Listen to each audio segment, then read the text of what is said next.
ओम नमः शिवाय, नमस्ते। आज मैं आप लोगों के साथ में कुंडली के बारे में बात करूँगी, जो कि बहुत ही अच्छे डॉक्टर हैं, उनकी कुंडली है। इसको देख कर के आपको एक आइडिया लगेगी कि बाहर से जब किसी पत्रिका को देखते हैं और उसमें ग्रह जब भी छाट 12 में जाके बैठते हैं, तो सामान्य तौर से नेगेटिव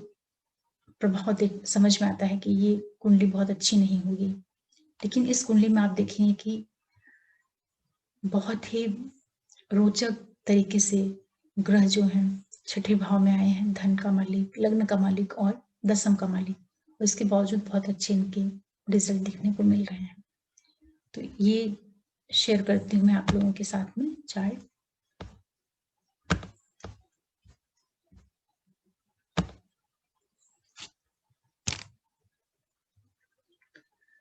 देखिए, ये जो कुंडली है एक डॉक्टर की कुंडली है और इनका 68 का बर्थ है, 1968 का, 1968 का, और बहुत ही अच्छी सर्जन है। इनकी जो कुंडली है मीन लगन की है और लग्न में ही वक्री शनि बैठा हुआ है राहु के साथ में, और द्वितीय भाव में इनके मेष राशि का चंद्रमा है, और जो इनका द्वितीय भाव है धन भाव का स्वामी वो भी छठे भाव में आके बैठा हुआ है, और जो इनका लग्न का स्वामी और इनके दसम भाव का स्वामी गुरु वो भी आकर के छठे भाव में बैठा हुआ है। तो बाहर से देखने में ये लग सकता है कि धन का स्वामी, लग्न का स्वामी और दसम का स्वामी छठे भाव में क्या है, तो कुंडली निगाह से अगर आप देखते हैं तो ऐसा लग सकता है कि बहुत अच्छी स्थिति नहीं होगी। लेकिन यहाँ पे देखिए कि जो धन भाव है जो कि अर्थ त्रिकोण है, एक अर्थ त्रिकोण का जो मालिक ग्रह है वो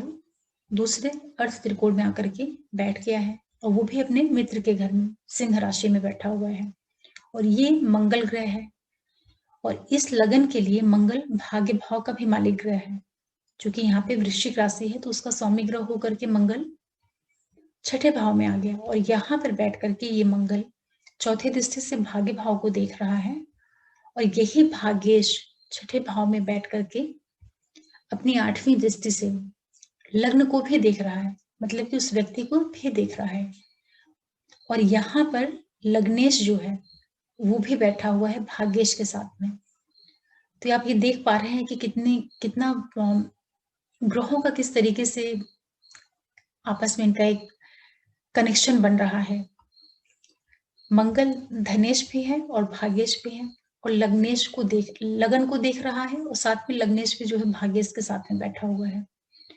तो ये जो पत्रिका है धन की दृष्टि से, व्यवसाय की दृष्टि से, क्योंकि ये डॉक्टर है, इनका खुद का हॉस्पिटल है और ये बहुत अच्छे सर्जन है। इन्होंने MBBS MS किया हुआ है और पहले ये गवर्नमेंट सेक्टर में भी थे, तो उसको रिजाइन करके अपना खुद का हॉस्पिटल डाला है, और बहुत अच्छी स्थिति है इनकी, फाइनेंस के रूप की दृष्टि से भी बहुत संपन्नता वाला इनका जीवन है। और जिनकी एजुकेशन वगैरह है, देखिए चतुर्थ भाव का स्वामी, पंचम का जो स्वामी ग्रह चंद्रमा है, ये अपने से केंद्र में जाके बैठा हुआ है, मेष राशि में अपने मित्र के घर में बैठा हुआ है। तो इनकी जो पढ़ाई लिखाई है, जो बच्चे वगैरह हैं, वो सारे ही बहुत अच्छे हैं। और दूसरा आप ये देखिए कि चंद्रमा से गुरु की स्थिति को देख रहे हैं तो वो भी 5वें है, चंद्र से गुरु पंचम है, त्रिकोण में गया हुआ है, और गुरु से अगर आप चंद्रमा को देख रहे हैं तो वो आकर के अपने से नवम में चला गया है। तो गुरु और चंद्रमा का जो एक गजकेसरी योग होता है, ये दृष्टि के द्वारा संबंध बना रहे हैं, क्योंकि गुरु जो है इनका लग्नेश और दशमेश होकर के छठे भाव में मित्र के घर में, सूर्य के घर में बैठा हुआ है, और गुरु यहाँ से बैठ के 5वीं दृष्टि से अपने ही भाव को देख रहा है, अपने प्रोफेशन वाले भाव को देख रहा है, तो इनके कार्य क्षेत्र को भी बहुत ज्यादा मजबूती दे रहा है, स्ट्रेंथ दे रहा है, और साथ में इनके द्वितीय भाव को 9वीं दृष्टि से देख रहा है। तो धन की जो इनकी स्थिति है, जो धन की प्राप्ति है, उसको भी काफी बढ़ा रहा है, और इनके धन का जो सोर्स बन रहा है वो आप देखिए कि मंगल इनके छठे भाव में है, लग्नेश भी इनका छठे भाव में है, और इनका जो 10th हाउस का लॉर्ड दशमेश है वो भी छठे भाव में है, और छठवां भाव जो होता है वो रोग, ऋण, शत्रु, इन चीजों का भाव होता है, यही भाव कंपटीशन का भी होता है। तो यहाँ पर आकर के जो इनका लग्नेश है, इनको जितने भी इन्होंने कंपटीशन वगैरह दिए, मेडिकल से रिलेटेड एमबीबीएस के जो एंट्रेंस थे और एमएस वगैरह के, वो सब भी इन्होंने बहुत अच्छे से क्लियर किए और लखनऊ से इन्होंने एजुकेशन ली हुई है। और साथ में एक चीज आप ये भी देखिए कि इनकी लाइफ में जो धन का आवागमन बन रहा है वो मेडिकल प्रोफेशन से बन रहा है, क्योंकि छठवां भाव रोग का है और छठवां भाव दूसरों के धन का भी है। आप इसको इस तरीके से भी समझ सकते हैं, क्योंकि जो छठवां भाव है ये सेवा का भी भाव है, और यहाँ पर जब धनेश बैठा है तो जो धन की प्राप्तियां हो रही हैं वो कहीं ना कहीं मेडिकल प्रोफेशन से हो रही हैं। और इसको आप नक्षत्र के लेवल पर भी देखिए तो जो इनका 10वां भाव है उसका स्वामी ग्रह जो गुरु है, तो गुरु इनका सूर्य के नक्षत्र में बैठा हुआ है, और सूर्य जो है राहु के सब नक्षत्र में बैठा हुआ है। तो सूर्य और राहु का भी जो योग बनता है कहीं ना कहीं सर्जरी वगैरह से संबंध व्यक्ति का बनाता है। और साथ में सूर्य इनके छठे भाव में बैठे भी हैं मंगल के साथ में, तो मंगल और गुरु का जो संबंध बन रहा है, वो गुरु सूर्य के नक्षत्र में है, तो सूर्य मंगल और गुरु का जो ये कॉम्बिनेशन है इनको बहुत अच्छा सर्जन भी बना रहा है। तो इस तरीके से आप ये देख पा रहे हैं कि इस पत्रिका में बाहर से चीजें उतना नहीं स्पष्ट हो रही हैं, लेकिन जब आप इनको बहुत अलग ढंग से इनके एनालिसिस कर रहे हैं तो छठे भाव में बैठे हुए ग्रह भी इनके लिए कितने योग कारक हो गए हैं। और दूसरा क्या है कि मंगल यहाँ बैठ करके अपने भाग्य स्थान को भी देख रहा है, और छठे का जो मंगल होता है वो एक तरीके से शत्रुहंता योग भी बनाता है, यहाँ काफी शुभ परिणाम देता है, तो वो भी इनके लिए काफी योग कारक और सपोर्टिंग हो गया है। इस वजह से भी ये मेडिकल प्रोफेशन में और स्पेशली जो है काफी अच्छे सर्जन है, बहुत बहुत ही अच्छा इनका कार्य व्यवसाय है। और गुरु से चंद्रमा की जो स्थिति है वो भी बहुत सपोर्टिंग है, जो कि इनके धन की स्थिति को बहुत मजबूत कर रही है। संतान पक्ष इनका काफी मजबूत है। इसके अतिरिक्त इनका जो 11वां भाव है, आप ये देखिए कि जो आय का भाव होता है, जहां से सारी सारी प्राप्तियां देखी जाती हैं, जो लाभ का भाव होता है उसका स्वामी ग्रह बन के शनि इनके लग्न स्थान में आ गया है। तो आय का जो प्राप्तियों का मालिक ग्रह है वो ही इनके लगन में आ गया, तो लाभ तो होना ही है। इस तरीके से भी आप इसको समझ सकते हैं। तो लाभेश के ऊपर भी भाग्येश की दृष्टि जा रही है। तो एक तरीके से अगर आप देखें इसको तो यहाँ पर कितनी योगकारक ये कुंडली है। धनेश, लग्नेश और लाभ भाव का स्वामी जो लाभेश है, और भाग्येश और कर्मेश, इन इन सारों का आपस में एक संबंध बना हुआ है। एक इनका एक बहुत अच्छा कनेक्शन बना हुआ है जो कि धन की दृष्टि से बहुत अच्छा योग माना जाता है। जब भी द्वितीय भाव का स्वामी, लग्न, भाग्य भाव का स्वामी, एकादश भाव का स्वामी, और इसमें अगर दशम भाव भी इन्वॉल्व हो जाए तब तो बहुत ही शुभता वाला योग बन जाता है। तो ये जो इनके मेन इनके जो 5 पिलर हैं, सेकंड हाउस, लग्न, एकादश, 10th और 9th, इन पांचों का आपस में कनेक्शन बना हुआ है इनके छठवें भाव में, और ये भाव जो है कहीं ना कहीं हॉस्पिटल से और चिकित्सा के क्षेत्र से इनको जोड़ रहा है। तो ये इनके लिए बहुत नेम फेम प्रसिद्धि भी दे रहा है, और धन की दृष्टि से बहुत महत्वपूर्ण कॉम्बिनेशन बन गया ये,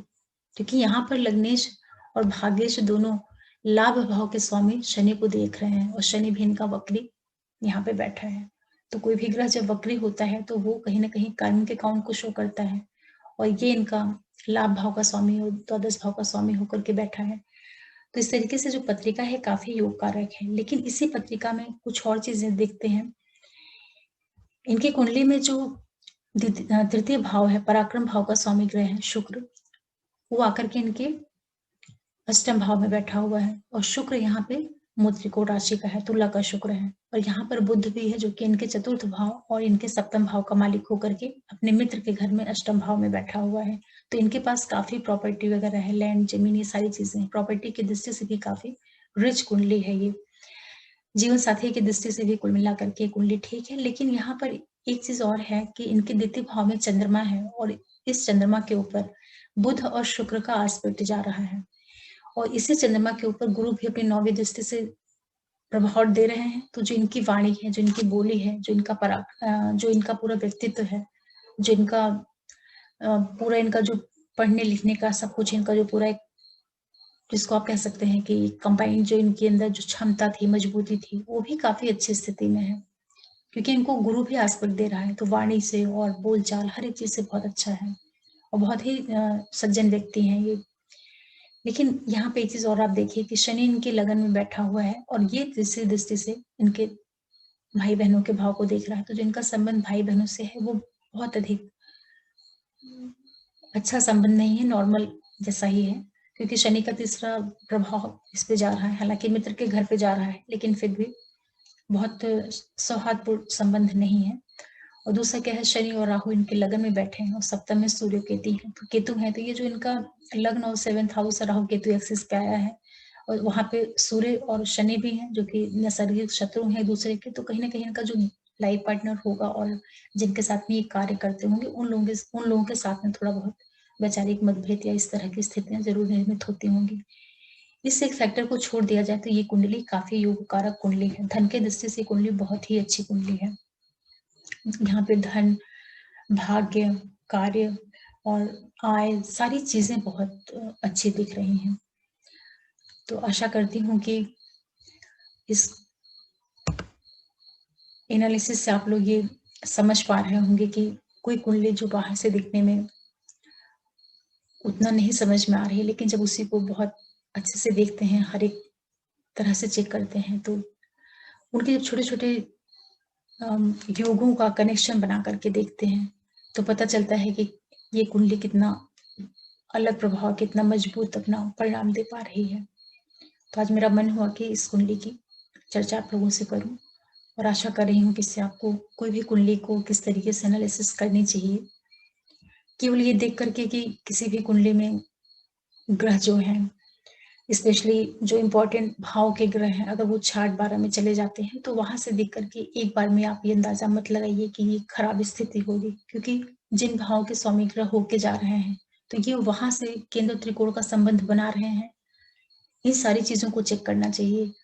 और उसके बाद उनकी दृष्टियों पे भी ध्यान देना चाहिए कि कौन-कौन से भाव के ग्रह किधर इकट्ठे हुए हैं और किस तरीके से दूसरे के ऊपर एस्पेक्ट डाल रहे हैं, तो उससे परिणाम जो होता है, रिज़ल्ट जो होता है, वो काफ़ी सटीक मिलने लगता है। बहुत बहुत जो चीज़ बाहर से नहीं उतनी अच्छी लग रही होती है, उसको जब आप बहुत अच्छे से उसके एनालिसिस करेंगे, तो परिणाम आपको काफ़ी अ, अच्छे समझ में आ पाएँगे। इसीलिए मैंने आज ये कुंडली सेलेक्ट की कि इसी के बारे में आप लोगों से चर्चा करते हैं। और अगर ये एनालिसिस आप लोगों को अच्छी लगी हो, ये वीडियो पसंद आया हो, तो आप हमारे चैनल को सब्सक्राइब कर सकते हैं, लाइक कर सकते हैं, शेयर कर सकते हैं और बेल आइकन आप ज़रूर प्रेस करके रखिएगा, जिससे मैं कोई भी नया वीडियो डालूँ तो नोटिफ़िकेशन आप लोगों को मिले। आगे मैं फिर ज्योतिष से संबंधित कोई जानकारी लेके आऊँगी। तब तक के लिए ओम नमः शिवाय, नमस्ते।